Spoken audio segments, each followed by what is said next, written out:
Hello friend, welcome to my video. In this video, I show you how to block games on Sophos firewall. Go to Application, click Add, give a name and choose Allow All, then click Save. Next, edit your policy. You add a list of games you want to block.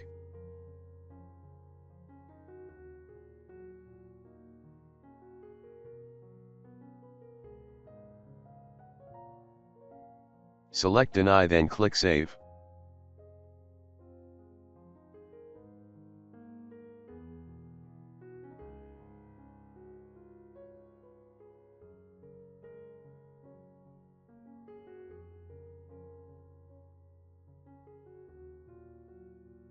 Now we will add the new policy to a firewall rule.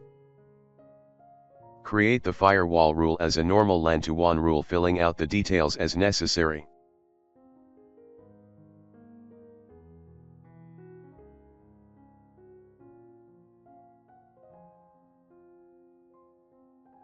In the Security Features section, change the app control to the one created in the previous step. I hope this video helped you to block games on Sophos firewall. As always, if you found this post useful, then subscribe to my YouTube channel.